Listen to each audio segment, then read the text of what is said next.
now. So again, this is what, Friday, April 2nd, and I would probably call this kind of an SPSS kind of a workshop. All right, so what I have up on the screen right now is the data file from SGTM group. I'm not going to call their names out. So in the years in the future, if someone looks at this, they're not going to know who I'm talking about. But I'm looking at their data. Right now, you guys put the information in Excel because Excel is 100% more accessible. It's what people are familiar with, right? And the conventions can really work with it. However, when it gets down to incorporating this into SPSS, the first thing that we're going to do is take the information from here and we're going to put it in SPSS. So if you guys notice, what I've done is I've highlighted all the data here, and I am going to put that into this document right here, which is SPSS. Now, I just go up to the first cell, I do Control V. I believe all the information is going to pop up in due time.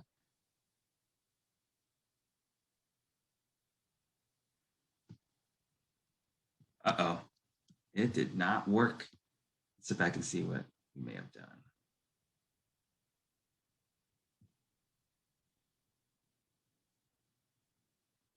Okay, let me see if I can get this in one column at a time, which kind of seems redundant and annoying.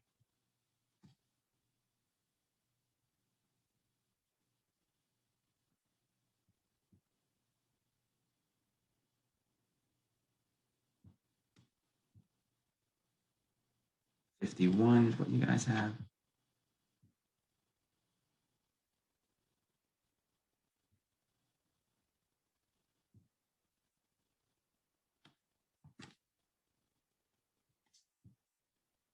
Oh my goodness. Guys, this might not work out. What in the world is going on?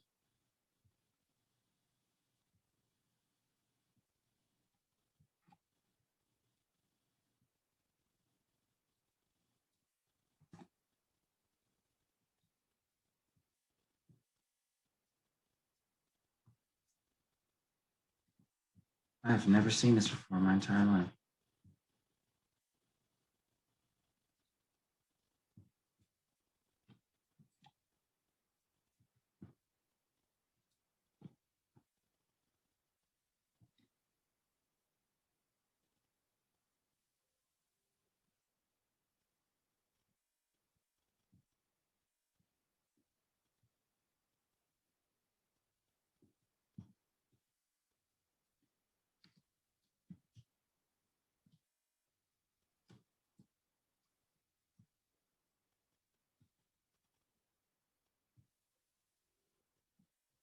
All right, guys, let me see what is going on here. Let's do this, SID. All right, so this is what I can show you. If I can't put the data in, I will go in and talk about how SPSS is set up. All right, now when you go to SPSS, they have a couple of things. One, this is where you put the data in, right? Now, the data is what it really should have been copy and paste. I've never seen this issue. I don't know what's going on, right? But the data view is a tab at the bottom right here. The other is called variable view. And the variable view is what we're kind of looking at right here. This gives us the ability to control and set up the data sheet so that it's 100% how we want it to be. Now, looking at our data, that very first column is kind of how we did page numbers. So I'm actually going to call that, I'm going to do a nickname for it. I'm going to do PN for kind of page number. Now, the next thing, and I want you to realize, if I'm looking at this number 1 right here, this is a row, but it's referring to, in the data sheet, it's controlling the column headings right here. So this PN is controlled by using this spreadsheet. If I do the next one, I'm going to do, let's do email. Right? Now, if I typed in email, we go back to data view, we'll see that now that heading says email. Right? So, but that's only just typing in the name. I want you to sit back and find out some of the other functions and features that we get out of using SPSS. The first thing is talking about, okay, so we have PN, which is for page number, which is what you guys got out of the spreadsheet, right? What type of variable is that? Now, the options that we have are really a numeric, and that's what we're going to do because we have kind of the value of the page numbers, which I think we put out at 3 digits. So we'll do decimal places. I'm putting 0 because you can't have like a decimal place of on the page numbers. It's all whole numbers. But when you sit back and think about the type that we're defining, we can either do a numeric number. If we wanted to look fancy, we can do a comma. I actually don't know what dot means. Scientific notation is something I think people have been kind of seeing in stats. I'm going to do it on the screen with annotation just to let you know that in the event that you are using a number that's really, really small, right? Say we're getting a decimal and our decimal is 0, 0, 0, 0, 0, 2, move this around, 2, 3, 7, 8, right? Scientific notation is a way that makes these very small fraction numbers much more easier to understand, right? So the way that I would look at it and talk about is this right here. This decimal point is right here. So we're going to sit back and move this 1, 2, 3, 4, 5, 6 places, right? Now that makes it so that my data sheet won't have all these zeros, right? But the number, if I move this decimal point, it would be 2.378. Then it's going to be raised to the e of 1, 2, 3, 4, 5, 6, e to the negative 6. So if we were dealing with really small numbers, we could click on this scientific notation button. Come on, what is going on?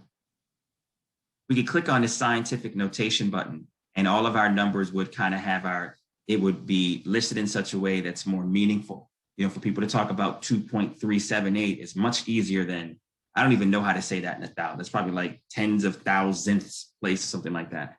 But that's what scientific notation is. Depending on your information, you might want to have the date, which you would put like in a calendar, you know, with the slashes next to it, like 9/27/77, like that. If you're using dollar, you could do that. You can also create a custom.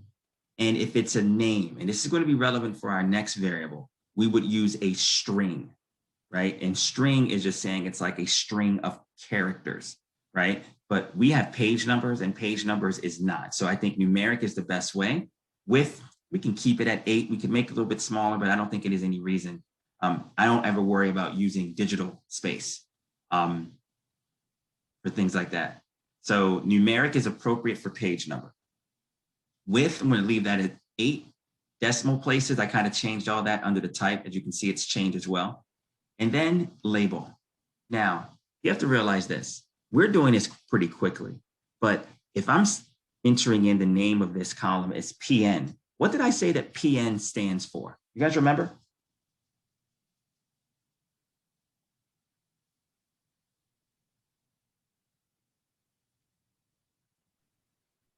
Uh-oh, I think I don't remember. I don't remember. The page number?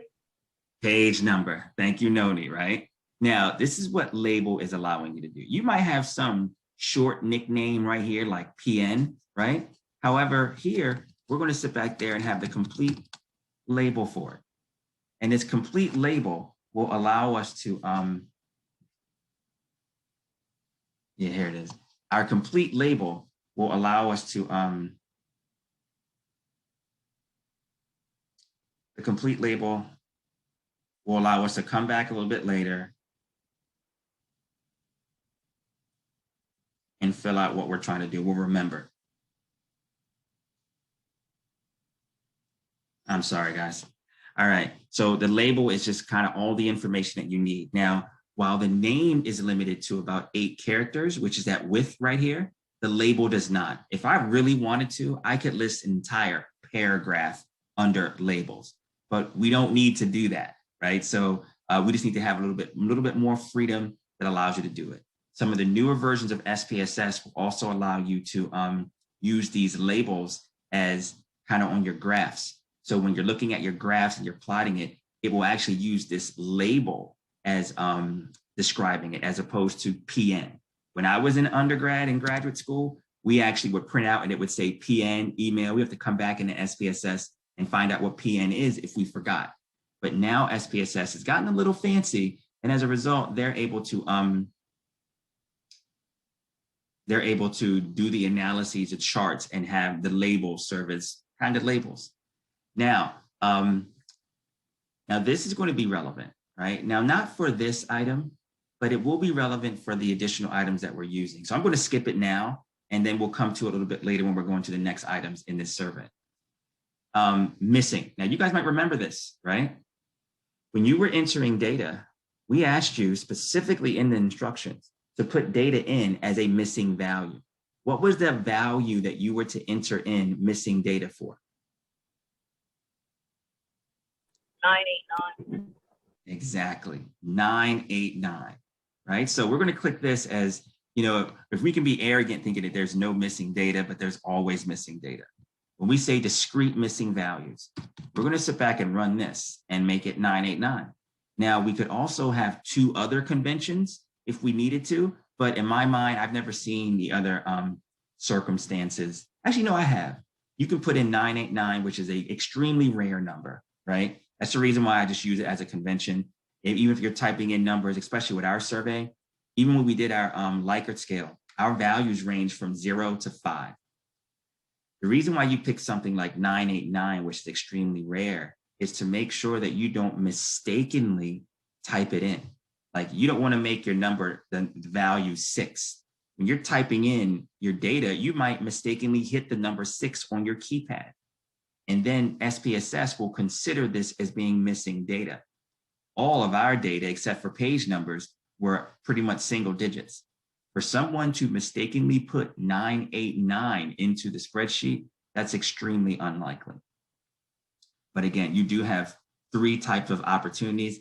The reason how I've seen people have different conventions is like you can imagine 989 being one that means that the participant didn't enter it in, right? But it also could be, what if a participant completed your survey and you can just tell they just didn't give a crap, right? What you could do is have another convention, and that would be consistent with people who intentionally did not do the survey appropriately.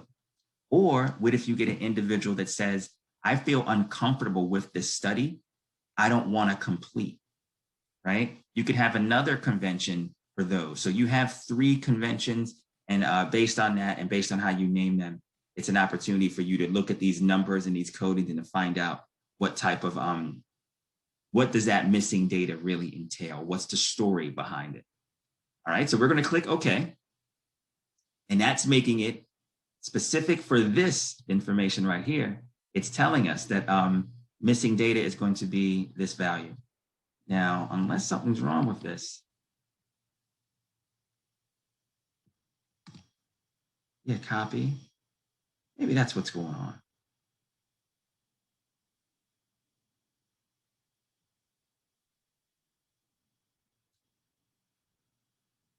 Let me go down and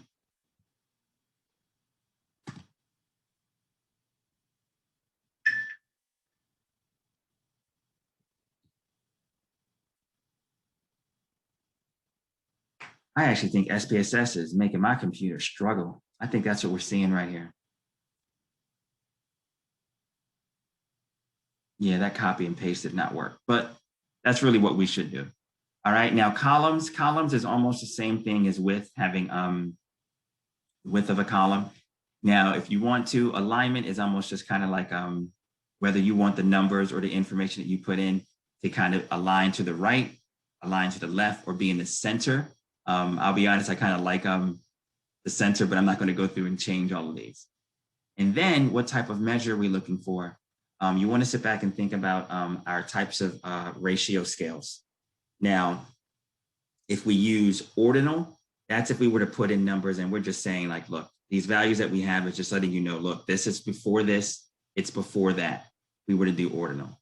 But scale is often what we do in psychology. We're assuming that the numbers that we have are an indication of real individual differences.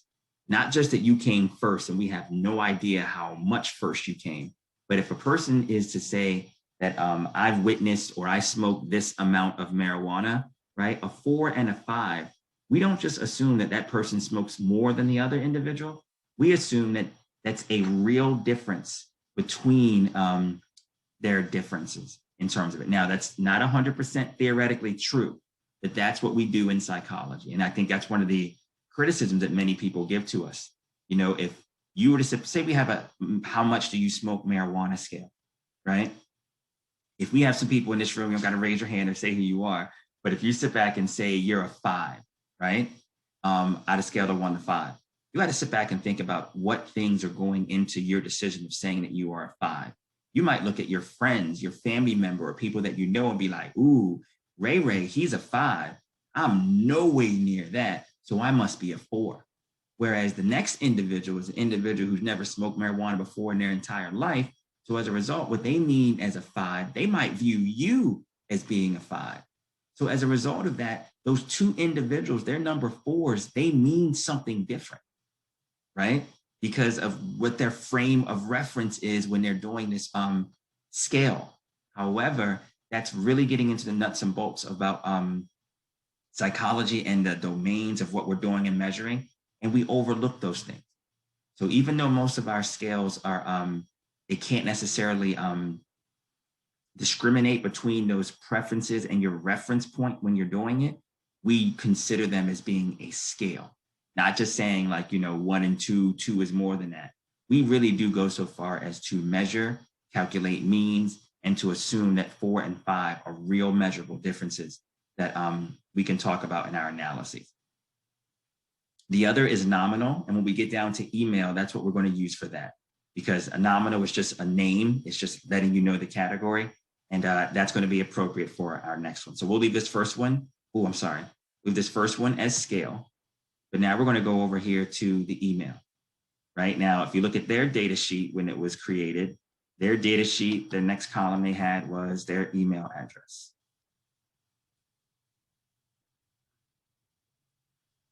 Right, so how many decimal points? Decimal points is not relevant. Let's go over here and make this 0 decimals. The type of variable, it's not numeric.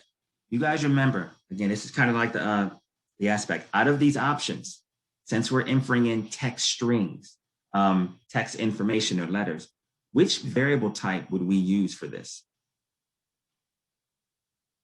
Out of the options that are on the screen right now.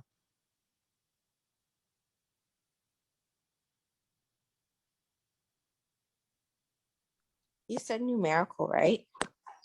Nope. And again, I'm going to take you back to look at what we're looking at. When we're looking at this right here, we're looking at this column, which is our email address, right? Oh, so those aren't numbers. Those are nominal. Exactly. So they're nominal, right? But here's the issue. You're right, they are nominal. But in terms of SPSS, the way that this software works, nominal is an option right here. So which one of these options is the one that we should pick? And you're close. It definitely is nominal. But again, someone else. Is it string? Is it string? Now, the only thing I don't like about that, once again, Derek's using, what do you call it? Yeah, that's in the question. He's at Jeopardy.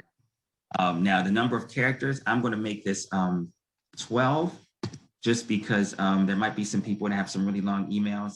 I'm actually going to make it 15, right? And just see how that works. Now, what label? Now, we have email up front, right? Because we're trying to keep this down to about 8 digits. But what would be an appropriate label if we're doing email?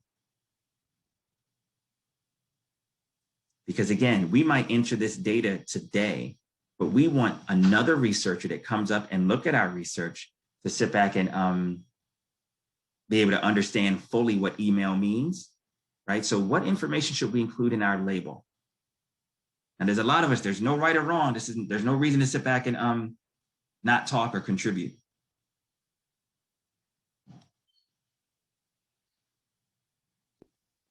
You can't just put email again? All right, now you could put email again. Now here's or at email. All right, at email. Now that could work, right? Now let's think about this. That's what Derek would put, right? There's no wrong answer when it comes down to the email. So what are some of the other things that other people would include for this? And again, this is how I keep talking about how when I get information and requests from most of you, that's how I can tell when cheating occurs. Because again, when this is what Derek would do, right? There's no way that what Derek would come up with as a label would be absolutely identical with what anybody else in his class would write. So knowing this, what's another label that somebody else would come up with?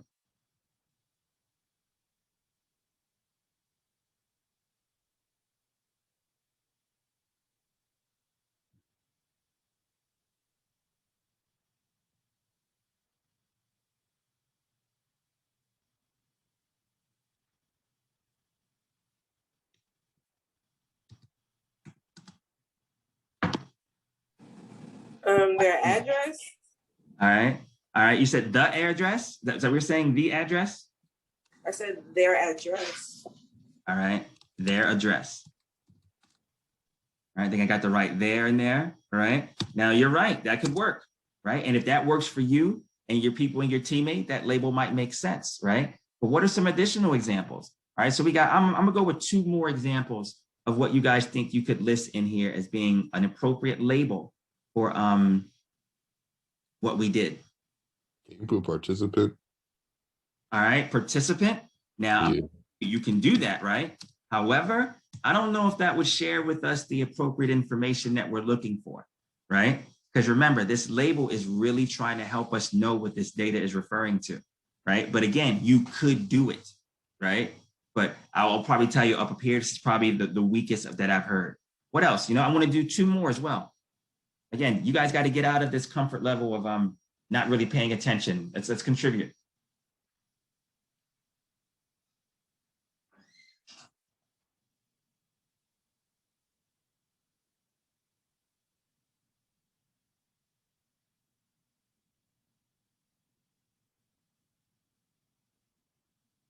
We could put contact information.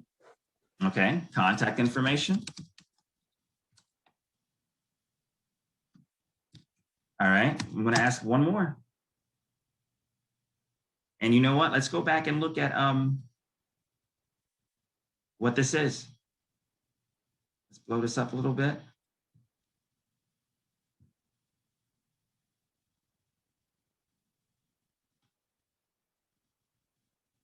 That's what they look like. So what else could we put here? All of these work, even the one that I came at Alex a little bit, and that's probably not like the best one to pick, but it definitely could work.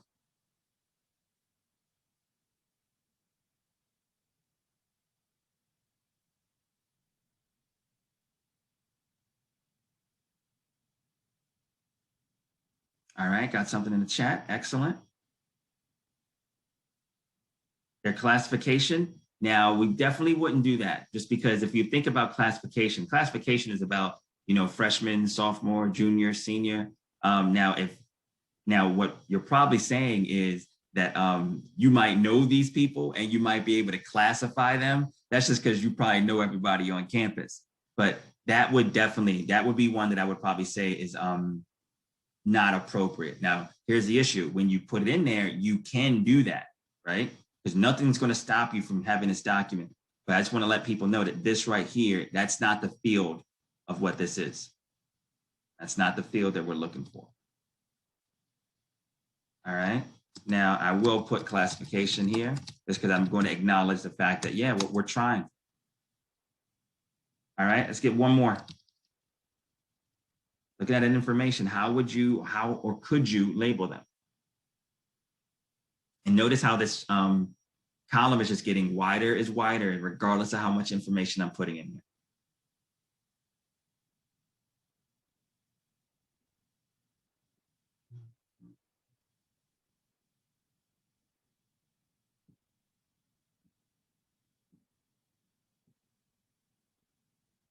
All right, we got something else in the chat. Excellent.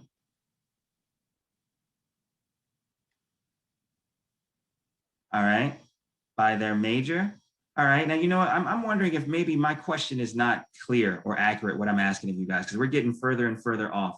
All right, now, what are we doing here, right? This is SPSS. This is the spreadsheet that we would have our data in here. And it would allow us to do some very powerful calculations. Now, for whatever reason, I got to go talk to IT because I tried to copy this information. into SPSS and it didn't let me. Yeah, I don't know why it didn't let me, right? But this is where that information will be. What we're doing, and the question I'm asking is this right now. We are creating the headings of this table. The first heading that we did, I put PN, right? PN in SPSS is listed here. PN is consistent with what this data is, right? We know what this data is. We were putting in the page numbers. Everybody did this in their group, right? So PN was that. We came over, and even though PN was the name that we gave, which was just like really short and to the point, we had a very fancy label that was more descriptive about what PN means. And the label said it was page number. That's a great label. What we're doing right now is looking at this next column. The next column in our spreadsheet, the heading is called email address, right? Now, consistent with this, I made the name to be short. I made it email. But in the label, this is where you're able to communicate with yourself, other researchers, and you got to realize that if you're doing more than one research project, you might not come back to this project for 5 or 6 months. These labels are important to help you understand what does email mean. I mean, there's so many things that email could be. It could be, do you consent to allow me to email you? It could be, do you use your email periodically? It could be, how important do you think email is in our society, right? So we need to create a label that will let us know what this column of email means. And that's what we're doing. And we're soliciting from the group, right? One of the labels that we heard from, I forgot who it is right now, but somebody said @email, right? Now, I think to a reader that can be like, all right, so we're talking about like, what their email address is. And it kind of implies that we ask for everything before the @ symbol in their email. Another label, which is consistent with this data, is that we said their address, right? So their address is kind of their email address, right? Now, we indicated the participant, right? And I like that as well. The reason why is because this is letting you know, I know a lot of these kids, right? But looking at this right here, I can tell you who these people are, right? There's nobody on here that's one of us, but I know who these people are. I've had them in classes, intro, et cetera, et cetera. So if you want to go far with saying participant, that works, right? That's consistent, right? Let's see what the next item is. The next item said contact information. That also works because since we're at Cheney University, we know we can take this prefix that is shared here and then add @wolf.cheney.edu, and we could contact that person, right? Now, let's go back to the other. Now, the one that I mentioned before, it was shared. And again, I'm not going to knock a contribution because that's a contribution, right? But it was classification. Now, the reason why I said classification isn't really a good one is because if you look at this column, which is what we're still focused on, right? The column is email address. All the information in here are email addresses. There's nothing in here about classifications. Now, some of you guys might think, that's why I put it in here, you might be so arrogant to think that you know who's a freshman or a sophomore, et cetera, but that's not the best way. And that suggestion is really going far away from the intent of what this item was. So again, I'm still asking for what are appropriate labels that could work if we're trying to provide the reader more information about this column right here. I got another comment in the chat. All right. Now, again, we got age. Yeah, guys, I'm really sorry. I'm a bad teacher, guys. I'm really sorry. Yeah, I don't know. Wow.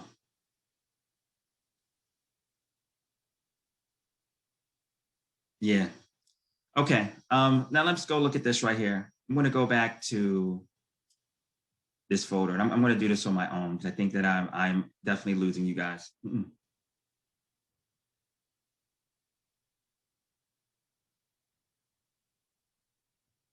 Experimental,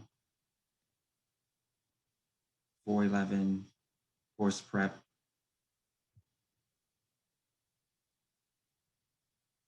Let's go down to SGTM.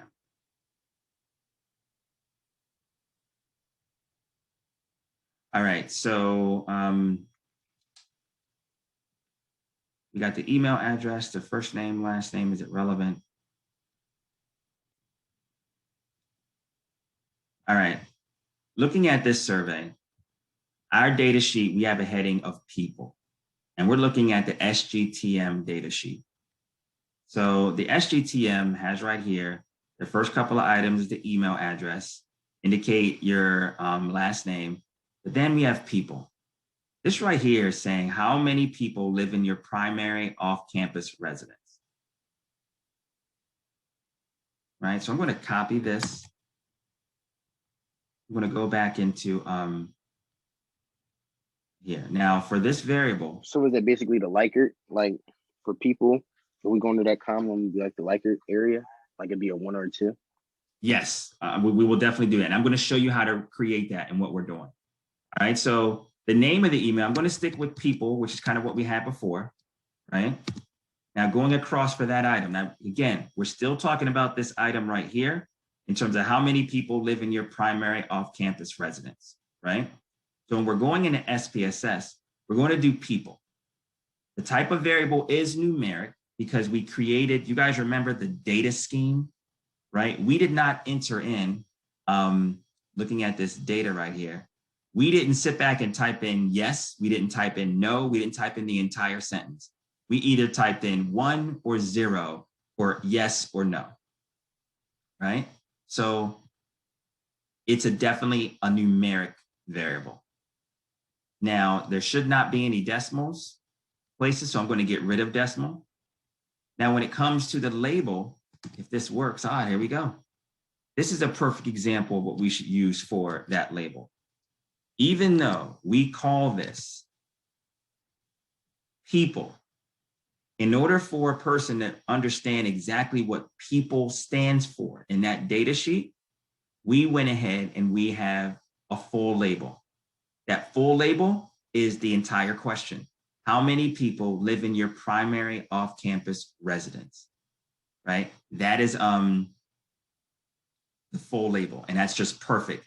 It doesn't take any critical thinking about what it means. It's just literally listing in the entire question out of this content. All right, values. Now this is kind of tricky, and I actually want to hear from someone from the SGT group.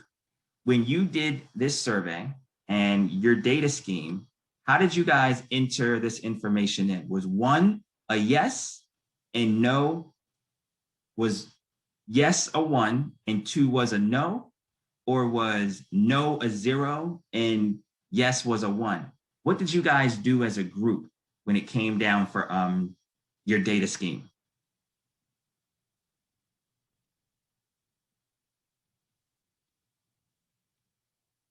Yes equals, and then no equals.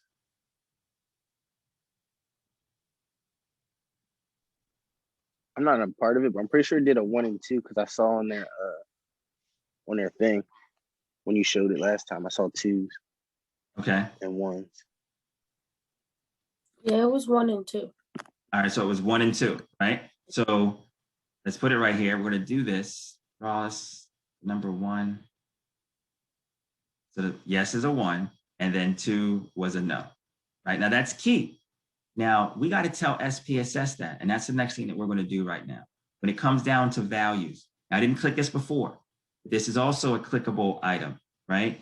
The value that we're going to do is 1. And 1, according to our data scheme that we agreed upon, stands for yes. So we're going to add that, right? The next value that we do is 2. We're going to add that as being a no. We're going to add that. And then after that, we just click. Now, oh, this is a little spelling feature. Hold on.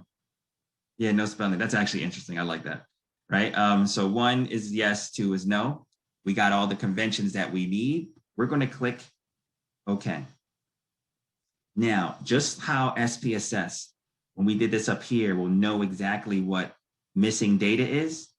SPSS will now be able to understand that we put in 1, that means yes, and we put in 2, it means no. So that's the reason why everybody has to be exactly the same. It's the 1s and the 2s. All right, let's go on to missing. Missing data is the exact same thing. The convention that we all used was 989, okay? All right, now alignment, let's just keep it at right. And we're also going to say that this is a scale, right? I'm going to do, let's see, one more. See if there's one that we can pick. Let's do go to sleep, right? That'll be the next one, right? So let's go to their survey right here. The next item they have on here is, please indicate the time you typically go to sleep on a typical night, right? All right, so we got to put this into SPSS, right? So the SPSS understands this, right? Now, go into SPSS. I say we use the same exact convention that was in our spreadsheet. Nickname, which was go to sleep, right? It's a numeric because we're putting in numbers, right? We're not going to put in the time. Width, we can leave it at 8. Decimal points, again, there's no value, so let's put this down to here.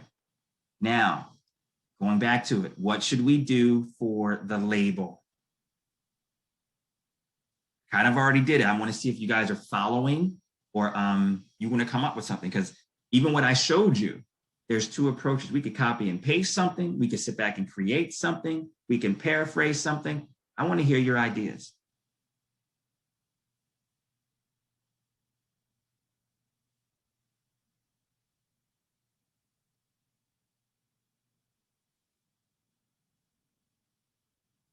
Time to go to sleep. All right, so we got 1. All right, we'll take a couple.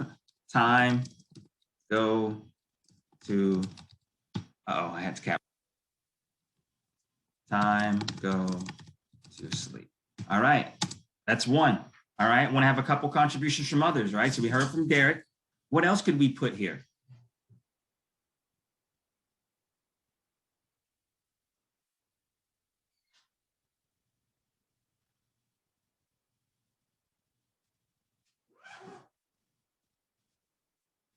Can we look at it again? The data. All right, looking at the data. So you're looking at this right here. Is that what you mean to show? The question, yeah, my bad. Yep.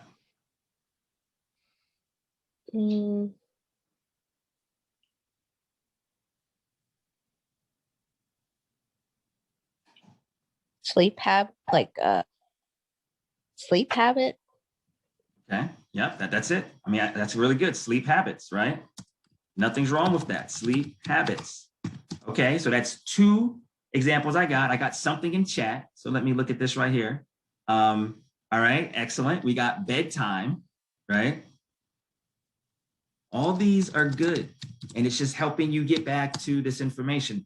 Nothing's really wrong as long as we're sticking with that item. Like you can't say stuff like, your level of attractiveness, or you can't sit back, because it's still limited to that item, right? I'm going to say 2 or 3 more.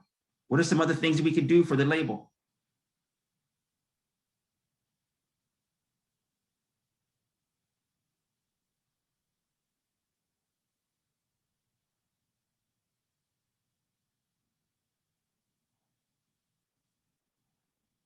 Can copy and paste the question from There we go. Copy and paste the entire question, right? Now, again, none of these are wrong. Some of these are better than others, you know what I mean? Like in terms of ideas, but yeah, it's not a wrong answer. All right. Other thing we could do is exactly, and the P didn't work. I don't know why that didn't work. Again, look at how much room they are giving us for this label. All right. What else could we do? Actually, I got something in the chat. All right. That's from the same person, I think. But hey, I'm not going to knock it. That's participation. I appreciate that. Fall asleep. Right. So I'm looking for 1, 2, 3, 4, 5. I'm still going to ask for 2 more.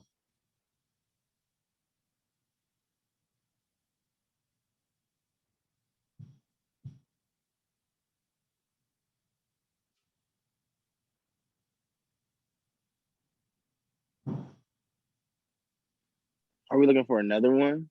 Yep, another one. Same suggestion. Same item. I'm trying to think. And you're asking in reference to sleep, right? I feel like it's gonna be wrong. Could it be, because I know it says sleep habits, so could it be how many hours of sleep do you typically get? All right. Hours of sleep typically get. How about this? To make it shorter, let's do typical hours. right? Okay. Now, here's the issue though. I'm pushing y'all towards the end, and I think you're right. And you got to realize what we showed, right? In order to make this data be typical hours that a person's getting sleep, right? We have to do a little bit of math, and that's fine. We got to know like when they wake up and everything. But again, it's your label, right? And I'm just trying to sit back and show that once you guys are aware of it, you can put whatever you want. But there might be a little gray area. But again, I understand that I'm pushing you guys beyond it because either one of these are appropriate. So it becomes difficult to have something new that hasn't already been said. I get that.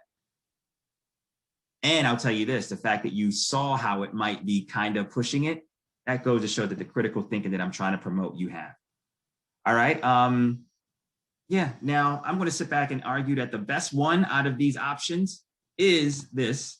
Please indicate the time you typically fall asleep at night, right? That's just copying and paste from the item. So we can make this a little bit shorter. All right, now values. Let's go back and look at this survey first, right? Now I need to hear from members of the group or somebody else, right? So let me clear all drawings. Now, how did this group, or how did you guys imagine the group did this? We did it 1 through 4. 1 through 4? Oh, I like that. So this is 1, this is 2, this is 3, and this is 4, right? So now, I'm going to ask y'all. Y'all can get some input from y'all. When we create these values, right, what should we make 1 mean in SPSS? Because remember, we have the power to let SPSS say what the 1 equals. So what do you think we could make 1 equal? And there's no real 1 answer. What could we make 1 equal when we do it?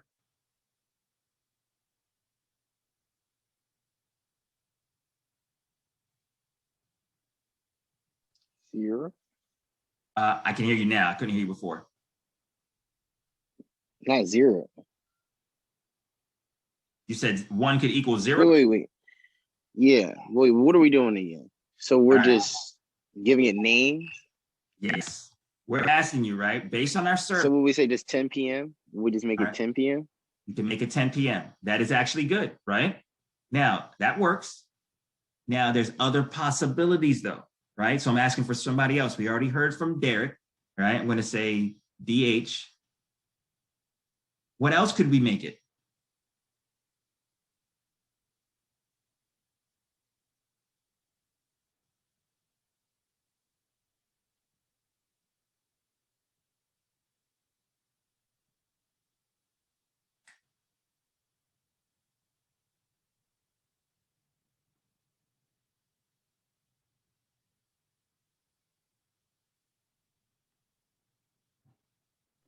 What about B 10 p.m.?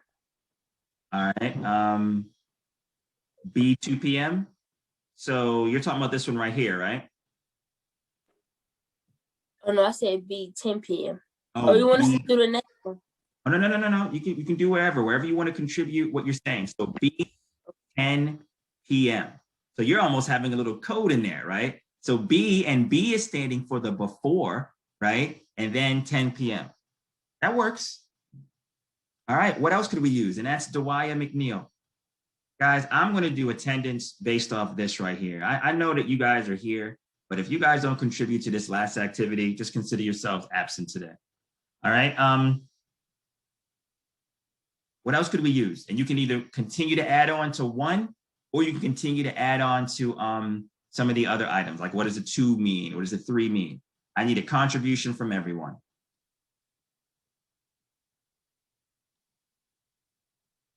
You could put B12. All right, you can put B12. All right, I like that, B12.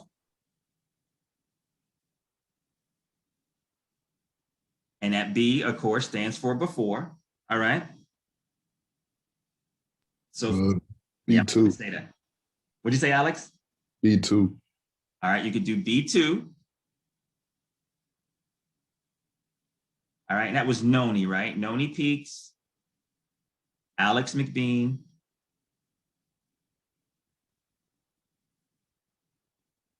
All right. Williford says B4. All right, now guys, this gets harder. Got to come up with something creative to add to these. What else could we use? Well, it can't be too wordy, right? Like it has to be. No, What'd you say? it definitely could be wordy if that's appropriate for you. Okay, could it be after midnight? But I guess before 2, so it's not in between the 2 or the 4. All right, so you're saying after midnight. I'm going to type this out for her. After midnight, before Before 4. before 4 a.m. All right, now for that, I'm going to move this down then, because that's actually a little bit different. You're probably saying this. Oh, sorry, before 2. I'm sorry, I was looking at the wrong So one. it is Before before 2. 2. All right, before Yeah. 2. Okay, that's one. So we got Sydney.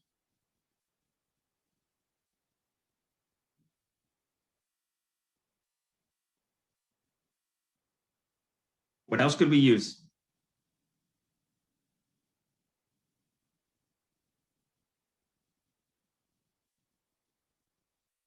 Guys, class is over. I do not want to hold y'all much longer, so I'm going to assume that we are done unless you guys are chiming in. If you guys have already contributed and are marked present today, please, you guys are free to leave.